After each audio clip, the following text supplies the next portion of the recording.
I'm going to speak from a perspective of somebody who is building a business while raising a small child. My son is currently 5 years old, and I have always been an entrepreneur. I always say that I have never had a real job.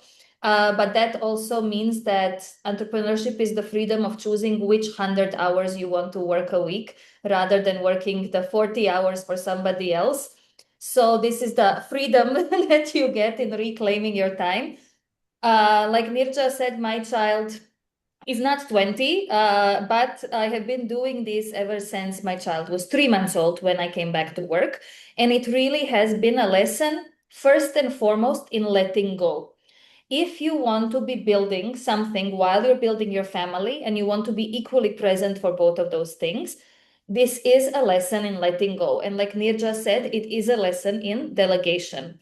And it is a lesson in not becoming the expert in your own child. And what I mean by that is it is absolutely okay that somebody else handles a couple of other things.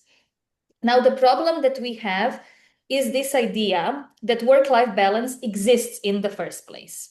And I'm sorry to break your bubble, but it does not. In this stage of life, especially, it simply does not, right? You can have it all, but you cannot have it all at the same time.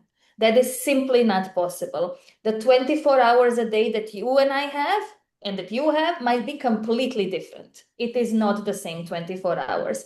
The priorities are different. The support system is different. The actual infrastructure that you have around you is different. I get to do a lot of the things that I get to do because I have the support system. And I get to say, oh, you know what, Patty, can you pick up my child from school? And I carve out extra 2 hours of work time for me. That's not reality for everyone. Not everybody has that freedom and flexibility and the support. So the first thing I would say to you who are in the middle of kind of building your family life while you're building your careers is to let go of the guilt. There is never going to be enough time. You are always going to feel like something is slipping, something is not getting your full attention. Guilt is not a useful emotion. It does nothing except paralyze you into thinking that things have to happen a certain way. They don't. Let go of the guilt and live with this idea that some things are simply going to be done good enough. Not perfectly, but good enough. And sometimes in these 24 hours, good enough really is all that we need to aspire to.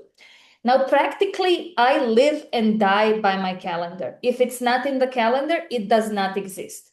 And the calendar is also color-coded. Why that's really important? Because I can visually see how I'm balancing my day. And it's not necessarily on the hour-to-hour block. I find it really useful to look at how I'm balancing my life over a week or even a month, because a day only has this many hours, right? But let's say that everything that has to do with my son is yellow in the calendar. Everything that's fitness related is purple, and then work is orange. If I see that in a month that purple part of fitness is very little, I know that I have to be better at balancing that part of my life next month. If I'm not, again, who cares? No guilt, move on, right? But having these like really strict blocks of time. But the thing with calendars is you don't just put the important meeting/panel, you put everything. You put, this is 1 hour that I'm having coffee by myself in the morning. And that is as sacred as that investor meeting at 3 p.m., right?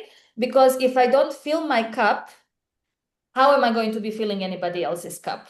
Having this visually also helps me remove that element of guilt because I can see how things actually look like across a longer period of time. So to sum up, if you take anything away from me, is that work-life balance is a myth, but you can prioritize different things and you can look at your life in a more balanced way over a longer period of time. And second, delegate. You do not have to do it all, especially if you have a small child. Realistic expectations set us up for success.